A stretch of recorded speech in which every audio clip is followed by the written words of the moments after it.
Welcome to the Ascension Star Gate podcast series, where we discuss the aspects of human consciousness, spirituality, metaphysics and philosophy, energy, extraterrestrial life, science, biology, and the alchemy of higher states of beingness, all from a heart-centered perspective. I am your host and guide, Glenn Mate, and let's begin our journey.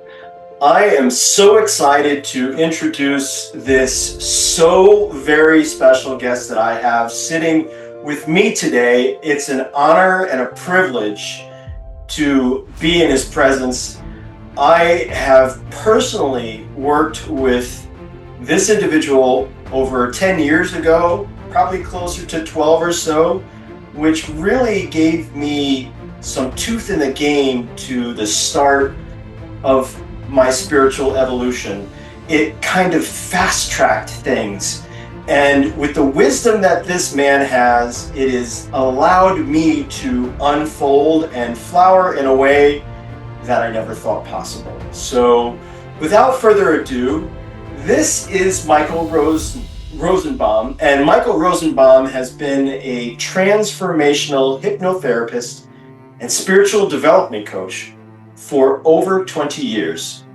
Using hypnotherapy, past life regression therapy, and a spiritual process, he empowers clients to a permanent shift in their perception and to build a bridge to the soul that they can feel calm, optimistic, and empowered to live their life from the higher nature and bring heaven on earth. He has been a member of Spiritual Mystery School since 2006 and teaches spiritual awakening processes with his clients and spiritual blooming classes. He operates a private practice in Mount Kisco, New York, and also Danbury, Connecticut, and he works remotely on Zoom with clients anywhere in the world. So without further ado, Michael, welcome to our show today. Oh, wow. So kind of you. Kind words. I appreciate it. Thank you so much. You know, I'm so grateful that we've had a working relationship from, the client to the mentor. We've had a relationship to work and co-create so many different things together. We've taught classes together. We've built classes together. We've taught different audiences. We've worked on retreats together. And now we get to do some podcasting together to continue to, express our greatest passion to help people become the very best version of themselves through all of the things that we've cultivated over decades of learning and life to, help the process. So, thank you for always being available to me. Thank you for always, giving me great words of wisdom. And, I'd love to just dive in on some of my personal experiences that we've cultivated over the years as I started to learn and open and become more of the person who I really was, to become this authentic version of Glenn, to remove all of the masks, to remove all of the facades, to remove a lot of that ego sense that doesn't work to our greatest benefit, even though ego is important, right? It keeps us safe in this some world respect. Without it. Right? We can't be lost without it. But to better utilize that, right? And, I'm grateful that, I've learned so many tools and tricks. And, one of the things that we started to do when we first met was an Akashic record reading. And can you just first explain to our audience what the Akashic records are? So the Akashic records really are the history of you, but not just in this lifetime. So remember, you are not just this. You're not Glenn in this body. I'm not Michael in this body. That's just one small aspect of me. And I have a larger me, which I would call a higher self or soul, and there's even more expanded us, which I would call a spirit. So I kind of separate those things. But the Akashic records are the journey of you through all these different iterations and so on.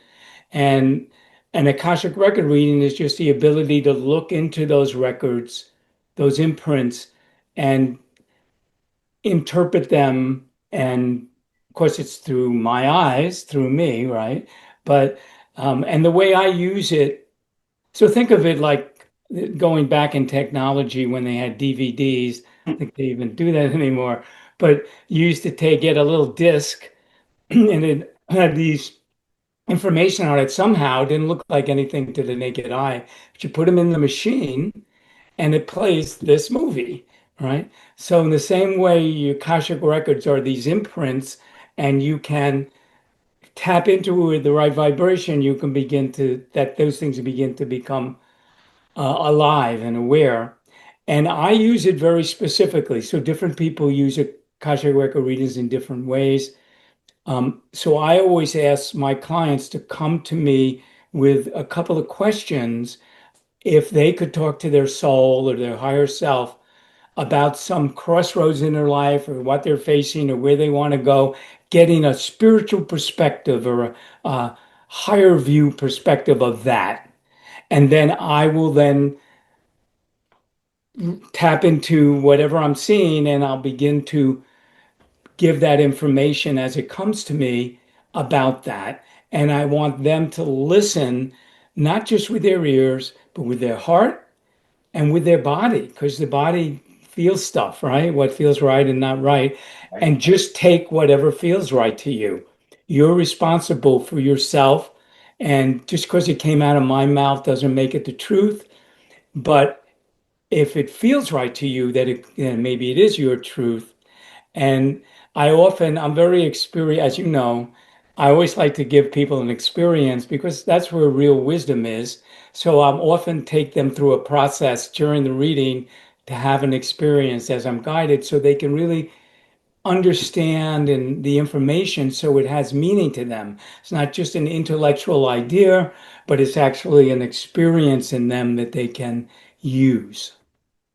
Right. And that's so important because, we can cognitively understand the information that's coming in, but it's more of a visceral experience where, as we're going through this Akashic record reading and we're thinking about questions and we're feeling, right? So we're tapping into all of the emotions that are going through our body. We're going through all of the areas like where does something reside within my body? So it's just so much more broad than words. The words are, yes, very important, but the experience is what really contextualizes it, right? Yeah, see, words, I like what Eckhart Tolle says about that. He says words are pointers, but they're not the experience. They're pointers to the experience, but it's not the experience. And you want to have the experience if you really want to get the knowledge and wisdom. And that's what all of my work is all about, is facilitating an experience so you can empower yourself, so you can have that wisdom. And that's golden. That's worth, you can't pay for that. That is just something that unfolds inside of you. If I can help that unfold in you, then that makes my heart sing. I mean, even just to see your unfolding, to see where you are today, where you were 10 or so years ago, that just makes me smile because wow. And I just want to say to the audience, one of the ingredients that you had that made that so successful was your strong intention and desire to be there. Because you were making a transition from where your life was then and what your career was to something else that you dreamed about but didn't take action on yet. But you had such a burning desire for it that made all the work we did take hold in a more powerful way and unfold more quickly. But that's you. That started with your strong intention and desire, and I fanned the flames of that. But I didn't start the flame.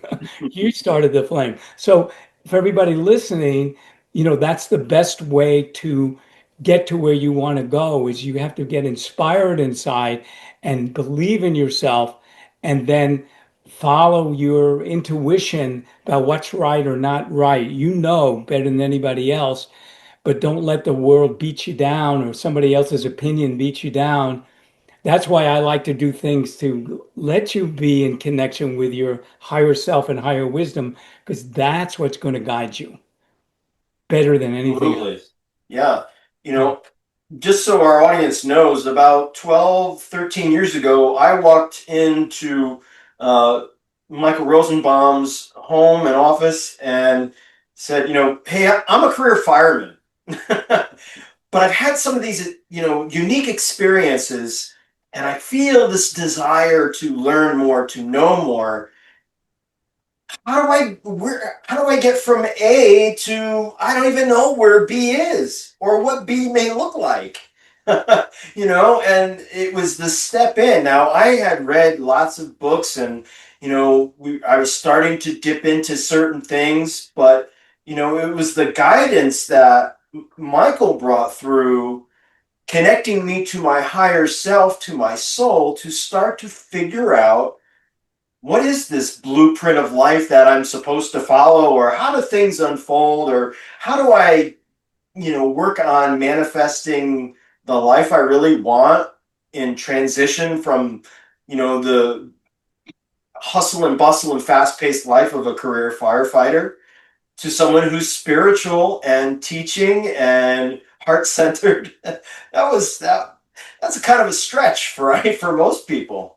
Yeah, but I want to point something out here, which is really important also, because we always sell ourselves short. So I think that everything that's happened in your life is like a foundation, and it's supposed to be there. When I look back at, I used to be in the advertising career. I was in a completely different career, but some of the things I learned along the way, I utilize now in the career I'm in now, and the same is true for you. So the leadership abilities that you learned as a fireman, the feeling of wanting to help and rescue and be there for people, the sacrifice that you were willing to do, all of those, then when you began to go on a spiritual track, you could use those things. You had already built them, but now you're using them in service of a higher version of yourself.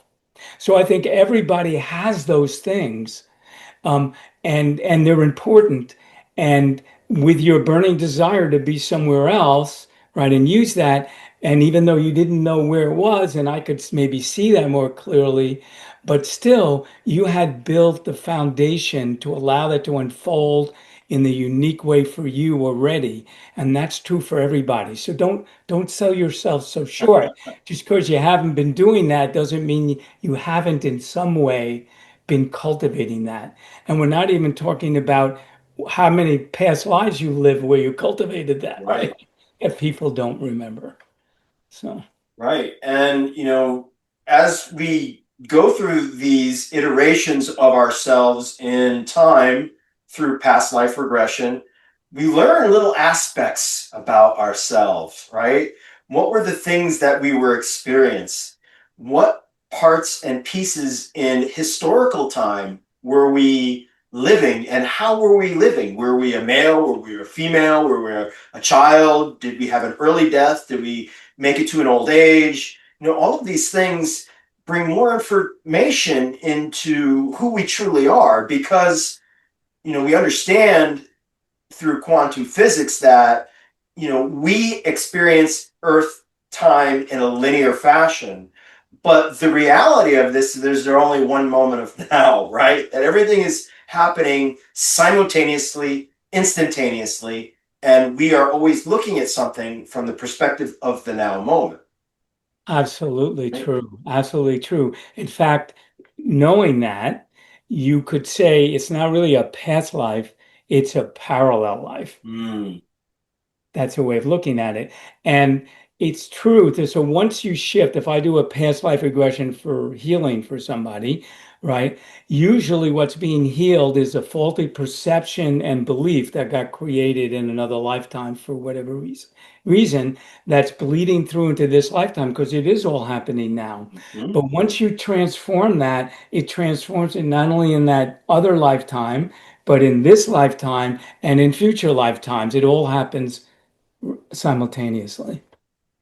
And that brings up such a good point. That is part of our shadow work, right? So we're learning that as we go through these little bits and pieces of our lives and we look at it, we have the ability to change from this particular reality of the now moment to have a positive effect on what we are seeing as parallel or past lives. So I'd like for you to explain some of the many vast different ways that you can bring people through different types of shadow work.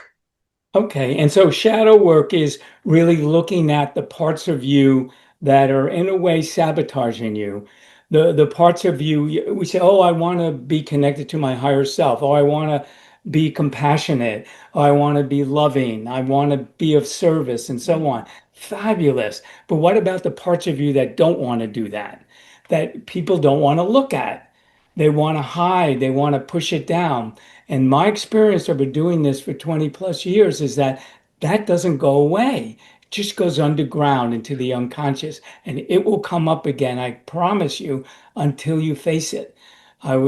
Face everything, avoid nothing is, kind of my mantra that I learned in my spiritual school.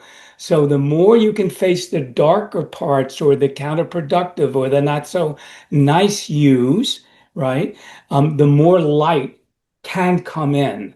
So my processes are designed for you to really look at that, but look at it in a different way, not to feel bad, not to get stuck there. But if you can't look at it, you can't get past it. You can't master it. So I do regression processes, past life regression, but I do this life regression. Maybe something happened to you when you were two, Yes. Maybe something happened in the womb. That's one of my favorite processes, a womb regression, right? You see how you put it together and the faulty perceptions of it so you can make a new choice and rewire your brain. Only you can do that. I can't do it for you, but I can create an environment that allows that to happen. I have other processes that are a little more, you don't have to necessarily get information, but you are still talking to the subconscious, unconscious mind to make those changes. And once you begin to let go of those shadow parts or those parts, that creates more energy and space. Now we can do some processes to connect experientially to your higher self, to your deeper self, so that can come in, so you can accept it. If you have a part that says, I'm no good or I'm not worthy, if I introduce you to connect with your higher self, you're just not going to take that in because you don't think you're worthy or unconsciously. So we need to deal with that first in order for you to be able to embrace these other parts. Right. And, it's like we are changing the computer program at its root. Yes, We yes. start to address the problem with these processes by pulling the whole root out and then rewiring or retyping in the new program for something to work efficiently and correctly, right? We're taking out the negative algorithm and we're inserting or reprogramming with the correct algorithm. And that's where the reality changes, right? Exactly. And you're doing it from a high energy, which is more coherent. And so it allows for change rapidly. But that's a great metaphor. So let's say I'm a gardener. I like to garden. So if I got a weed in the garden, which means a plant that I don't want there, there's nothing, I know weed is like a bad word. It's not bad, but I just don't want that at that place. If I cut it off at the soil level, that weed's going to grow back. But if I pull it out by the roots, it's not coming back. So that's what we're trying to do is pull it out at the roots. But I will say one thing about that is that there are different levels of roots. Mhm. So you can only pull out the level that you're ready to pull out at that time. And then you're ready to maybe work at a deeper level. So I might see clients for a little while for a month or two, we might do a nice piece of work. Then they might come back in a couple of years. Now we're ready to pull out the root at a deeper level after they've been living from this new place. Now they're ready to look at maybe that darker part of themselves. They're ready to handle that because the mind will not show you anything you're not ready to handle. So I Mhm. never force anything.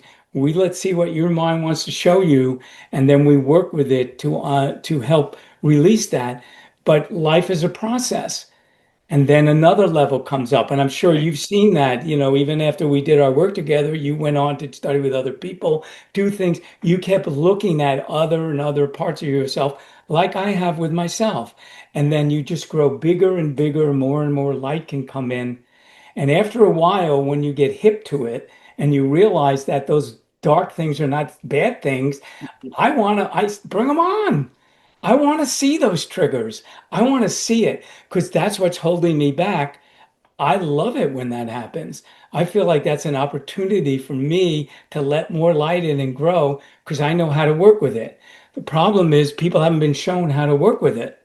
But once you're shown how to work with it, then you invite it in. It's fine that it shows up. And that's part of, the signature of the work that I like to do with people is to empower them. I don't want them to rely on me. I want them to rely on themselves. Let's do some work and teach you how to begin to empower yourself so you can deal with those things as they come up. You don't have to come running to me, right? That's not what I want. That's not what I want. And that's super important because, you know, both you and I know is as we work with clients and we, bring them to this new elevated, recognition of self, they feel like, oh, I've got more light, I'm more loving, I'm more compassionate. And, one of the things that we always say is beware of the emotional elevator, because now that you're at this new elevated state, normally when you least expect it, something kind of comes up and says, ooh, I'm here again. Now it's time for you to address who I am or what you may be thinking. Because if you were to try to deal with something from a place where you're in an adverse situation, it becomes very problematic and the outcome isn't as good. But now that you have this new sense of elevation, this new sense of enlightenment, you're able to work through these issues because you have the tools, right? And it's such a good feeling, just as you say, that now I look forward to that because I know that this is, the pebble in my shoe, so to speak. And if I address the pebble in my shoe, then I can walk faster, or I can run faster, or I can walk in comfort, right? And it's just, okay, here's the pebble. Let's take a look at the pebble, pull it out of the shoe, and toss it to the side by doing the work, right? And, so many times we've done all of this work for years and years, and we know that, it's not something that has a beginning and an end. It has a continuation, right? We're always working on shadow work because the more enlightened we become, the more we invite to take care of the nuances from this life, from this past lives that we've led or parallel lives, and even as we look at other lives that may have not even been human. We may have been other beings. We may have been an animal. We may have been, a certain element in respect. So this is a great door opener, right? And not even from this planet. Right. Which I've discovered too, which is kind of fun. But I want to take that to another level. So in this world, it's built on duality. Like this, don't like that, right? I'm craving this, or I want to be here, I don't want to be there. Dualistic. But as you begin to connect with your higher, what I'm calling your higher self, as you begin to identify and get to know that part, you begin to move to levels that's out of duality. It's non-dualistic. From a non-dualistic place, the ups and downs of this life really don't have a lot of impact on you anymore because you don't think you're that. You know you're something that's of a higher vibration, of a place that's always balanced and tranquil. So when something comes and upsets your apple cart, you realize, well, okay, but that's not who I really am. I can always go back to who I really am, not to bypass that, but to help transform that in your life. As I had mentioned to you, I'm writing a book that I'm almost done with called How to Bring Heaven on Earth, a practical guide to bringing your higher self into this world. Because I think that's all our job is to do that. It's not to go off somewhere and not be in this world. You incarnated in this world. You're supposed to be in this world. But can you be of this world, in this world, but also have a foot in knowing yourself as this higher part of yourself? And if you can do that, then you begin to transform the energy of you in this world. And since everything's interconnected, as quantum physics tells us, that vibration goes out into the ethers and it begins a transformational process in the world. And so you just work on you and transforming you, and you are transforming the world. You bring heaven on earth to yourself in these different levels, then that begins to activate that in somebody else. And they begin to get inspired. And before long, it's like it goes viral in a way, energetically. And higher vibrations have much more power than lower vibrations. So when you bring that higher vibration into yourself, it has a much bigger transforming possibility than that. What seemed like that big shadow part is really very small compared to the power of this higher part of you. And you get to know that after you work through these things, you realize that wasn't so bad. That wasn't so big. I don't care how bad you think that was at the time. And I've looked at so many dark parts of myself with the processes my teacher has given us within our school and so on, that if I told you about some of them, it would just make your hair stand on edge. I'm not proud of it.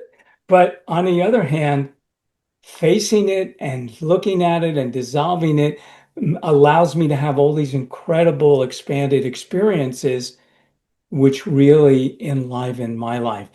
And that's what I want to do for everybody else. I want clients who want that. I want to have that. I'm dedicated to that.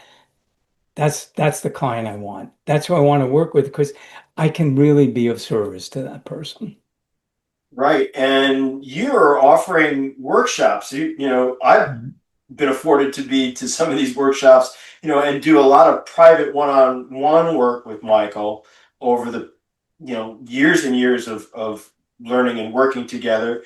But you also offer these spiritual booming classes and also TAT Right. therapy one-day workshops. Can you talk a little bit about some of the workshops that you're currently involved in and working with? Yeah, so I obviously do a lot of one-on-one work, but um, from our spiritual school, since I've been in this since 2006, and I have lots of friends there, and this one particular friend I'm really connected with, Lori Rose. Um, we both studied with our teacher who taught a course about how to be a transcendental teacher like she is, and we took this course, and she had 4 modules that she created with the intent of bringing your consciousness from ego to soul consciousness experience. And then she taught us how to teach them, which was really fascinating, really different. And so we decided we wanted to teach that together. So about 3 years ago, we started teaching these courses. We call them spiritual blooming. There are 4 weekends. They're done on Zoom, and they're 4 weekends once a month, and they take you from ego to soul, and they build on each other. We build a community within the group, so you have that spiritual community. And we've been teaching that for about, this is our 4th year doing it. And it's just so powerful for people to be in a group like that and to learn that information and to have the experience and the practices that go along with it. And in these classes, so there's some lecturing, there's some discussion about how things are put together. There's group meditations take you into an experience. There's group hypnotherapy experiences to dissolve some of those shadow or dark parts, right? There's self-inquiry process so you can look at those parts, and then there's a sharing and connection in the group. So every weekend contains all those elements, and then you get to work on that for a month, and then we can introduce the next level of that. So we just love to do that. We teach those in the fall, and if anybody's interested in getting information about it, then just contact me, and I'm happy to send that off to you. Then we discovered that if we teach these one-day workshops, they can lead into seeing who wants to do the bigger work, right? So we taught one of them. We taught was using music called SSP, Safe Sound Protocol, as a way to calm the autonomic nervous system. Because you can be a better meditator if your autonomic nervous system is calmer. So we found if people took this one-day course and then did the spiritual blooming course, they got more out of the spiritual blooming course. Then I had learned something which I taught to you a long time ago, and I taught it to Lori not too long ago, called TAPIS acupressure technique. We call it TAT. But it's a way to talk to your unconscious and subconscious mind to remove those negative beliefs from your consciousness so you're more open for things. So we decided, she says, oh, why don't we teach a one-day workshop in this? This is brand new. This is our first one coming up in June. I think on June 23rd, a Sunday. And it's a one-day workshop. We're going to introduce this work and show you how to do it with yourself. But it's going to help you with your spiritual development also, because you can remove the obstacles to that instead of trying to bypass them. So that's something we're doing. And again, I'm happy to send you information about it. But we find that very useful to teach those things. So to empower people, and it complements some of the private work. So some of those people do private work with me, and some of them don't. Right. And once you get these skills down, they're tools in your toolbox. So what's better than self-empowerment than pulling out the toolbox and say, okay, I've got this issue that I need to address. Let me work on this. Let me address this. And then on the other side of that, that tool never goes away. And you're starting to open up and clear more. And it's something that, is great for people because they don't need us. They don't need to say, hey, Michael, I've got this issue. Do you got any time? Can you fit me in tomorrow at 2? It's like, okay, we've taught you these tools. We've given you these skills. So when you walk away from this one-day workshop, you've got a good, solid skill set to start to do some of your own shadow work at your own time when things come up, and you can immediately start to address them. And it's not magic by any means. No, It's no. science infused with spirituality. Right. And that's what makes it very tangible, very concrete, and very usable, right? And so in addition to that, so hey, maybe I'll be your guide for a couple of months or whatever, right? Right. But I want you to develop your ability to communicate with your guide, meaning your higher self, and those beings that live on these higher realms, the fifth dimension or above. And now you can go to those places with these processes and get your own answers from those places. And that is more meaningful than me telling you that answer. So we take baby steps where we get you there to that place. That's what these classes do, is they take you to that self-empowered place where you can begin to have a whole different thing. And I would say when I work with somebody either privately or in these classes, one of the things we accomplish is we take the word victim out of your vocabulary. You never the victim. You are never the victim. That's not true. I don't care what happened to you. You are not the victim. And when you take the word victim out of your vocabulary experientially, then you are not giving your power away, and then you can face anything and you can get through it. And that is such a useful tool to take the words and bring your power back to you. And then it begins to literally change your reality. When you become more self-empowered, you start to see the world in a different way. When you're feeling the victim, that's like putting a wall up and it blocks the light from coming through. The sun's shining down on everybody. Are you going in the shade or are you going out in the sun? When you're the victim, you're going in the shade. And even when you sit in the sun, are you saying, oh, it's burning me or I'm uncomfortable? Or are you saying, oh, I'm feeling these high vibrations that are coming into me? If you're the victim, it's burning me, I better get out of here. If you're not the victim and you're empowering yourself, then that sun is burning away those shadow parts. So that perception is very important. That's the faulty perception. And I've seen it on so many levels. When I've been writing this book, it's been shown to me so many levels of how we put those walls up. And then we blame somebody else for it not coming in. No, no. You're the one that put the wall up. I don't care what happened to you. You put the wall up in response to that. How did you do that? Can you take it down? And if you do, then not only won't you feel the victim, but you're now transmitting a different energy into the quantum field, and new people show up, or same people start showing you different things. Why? Because you're vibrating differently. It just works that way. It just works that way. Years ago, I remember you telling me that you were down at a special school and learned a special shadow tool that you taught me, and that would be Rohan.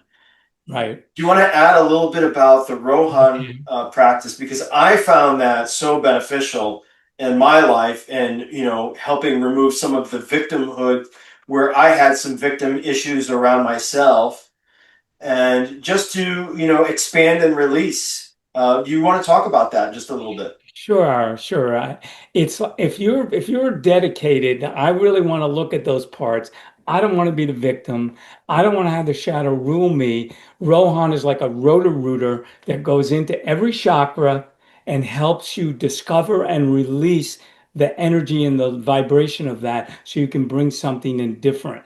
And it's kind of a psycho-spiritual tool. So it works energetically in the chakras. That was my first teaching, my first learning. I actually studied energy healing with Barbara Brennan School of Healing, which was a 4-year course to teach me about the energy field. And then I got into hypnotherapy later because I found that helped you get to that root cause. And I really fell in love with it. But Rohan combines the two. So we're going in each energy chakra and we're discovering what's the hidden part that's holding you back. And then we work with it to dissolve it and shift it and bring something new in. So it's not enough just to release something that takes the energy off of it. Now we have to plant something new in and water it. So we have to build a new pathway. And so I give you work to do. So if you work with me, you get homework. I give you stuff to do at home. I don't overwhelm you, hopefully, but you got to spend that 15, 20 or so minutes every day building the new pathways so it builds a plexus so it becomes the permanent new you. And once it becomes the permanent new you, then it's really just the way you are, right? If you look at yourself now, the permanent new you is way different than what you were 12 years ago from Yes. everything you've done. You don't have to you would never go back there because it's not who you are anymore. Right. Yeah. Yeah. Michael's got so many great processes for our viewers today. And it's such a pleasure to work with Michael because of his just positive and soothing energy. Michael, I want to talk a little bit now about where you're going. You've got this book that's just about ready to go into publishing, maybe in a few months or the next year. Can you tell us a little bit about the highlights that we could maybe expect from the book, and what elements you're going to be bringing into it? So it's a great question. And I kind of recently got more information about that because I was thinking of it. Well, first of all I did was not all, but I got these downloads for myself. And my friend planted a seed in my mind and said, wait, make that into a book. And I'm thinking, well, okay, I'll write a book. I'll share it with some of my spiritual friends and so on. This is fun. And then I got it in my head. I watched a video of Eckhart Tolle talking about how he created his first book. The Power of Now. And it was really that way. It was through sessions he had with people, and he wrote things down, and he realized there was really some wisdom there. And he thought, I can only reach a certain amount of people who come to see me or come to my small groups. How could I reach a bigger people? Maybe I should take this information and write a book. And he started dreaming and thinking about it. And maybe it should be translated into different languages. Maybe it should reach a lot of people. And I heard that and I said, yeah, maybe that should happen for my book too, because it would really reach a lot of people. So now I started getting it in my head that this book now should reach, I don't know why this number came to me, but 250,000 people. That's the number I got. Yeah. Okay, I'll think about that. And then all of a sudden, I started to get more information. He says, "No, Michael, it's not just about writing this book. This is from the guides, right? This is from my higher realms, right? Now that we got you writing this book, but it's not about the book. 'Cause remember, the title of the book is How to Bring Heaven on Earth, right? It's about bringing heaven on earth. You're supposed to be helping people bringing heaven on earth. And so it's a movement. It's not just a book. It's an energy. So now you're going to have to create some classes that you put on video where people can watch that helps them take that information and bring that into their life. Maybe there's a meditation, a world meditation about bringing heaven on earth, because they told me if you bring it into yourself, it'll spread around the world. So all of a sudden it's becoming this bigger thing. So that's kind of where I'm going is, well, how do I do this to help bring heaven on earth? While I'm doing that, it's fine tuning me. Ever since I stepped up to be a teacher and now stepping into this, the higher realms are looking at me differently, and they're opening up new pathways in me. When you decide to be of service and you decide to bring that in, that opens up possibilities, and the beings that are in these higher realms pay attention to that. And they say, okay, we're going to give you some more now. And so my psychic abilities, my ability to work with a client and to help them to transform has just been speeding up. So I get things are happening much faster with the people I'm working with because my vibration's changing. So that's what I'm looking forward to, is being able to be in these higher realms more and be able to take that into this world, use it for me, use it for my clients, use it in classes so that I can bring heaven on earth and teach people how to do that, because I think that's where the world is going. And the sooner enough people begin to do that, the better. And there's something that I learned a long time ago that people may or may not be familiar with. It's called the 100th monkey syndrome. And that was a study that was done by people that study behaviors, primates, whatever. And it was in the East Indies islands. They were studying some monkeys, and these monkeys were eating mangoes, and they got them out of the sand. So there was grit or dirt in the mango when they were eating it. One monkey got the great idea, why don't I just go to the water and wash it off? And they did that. And then their family members started watching that, and they started doing that too, and then the whole island began to get hip to that and started doing it. But the fascinating thing was these people were studying all the islands that were not in sight of each other. They couldn't see each other. And at some point, all the monkeys on all the islands started doing that new behavior spontaneously. And they called that the 100th monkey scene. Now, it wasn't 100 monkeys. I don't know how many it was, but it was that vibration, that transmission got strong enough that somehow it went through the field and it impacted all these other monkeys. So the idea is that as you transform and bring heaven on earth in you, if we get enough people to do that at the same time, that can become viral and everybody can transform the consciousness of everyone. What is that percentage? I don't know. I've heard anywhere from 1% to 5% to 10% of the population, but that's not 100%. That's not 50%. That's a much smaller number. So it kind of gives us hope that as we do this, and as I bring this work into the world, as you bring your work into the world, as some of these other teachers bring this work into the world, right? It's just creating this momentum that at some point will create this 100th monkey syndrome. So I want to be part of that. I want to be part of that does that. That is why my soul wanted me to come in here. Absolutely. And we keep feeding that collective consciousness of these spiritual ideas and practices. So we're just feeding the field. We're feeding that collective. We're feeding the collective of those ideas to create this expansiveness that anybody can tap into. Exactly. Right? Exactly. You don't have to be a spiritual guru to tap into it. You just have to think of the idea and the information will be there. Right. Absolutely. Absolutely. And so I want to say that, I'm not right for everybody, right? I have you, so that's why we're having this call. You get to feel my point of view, my energy. But what I do offer, because it's really important for people to feel that my classes or my personal sessions are right for them, I always offer a free consult Mm.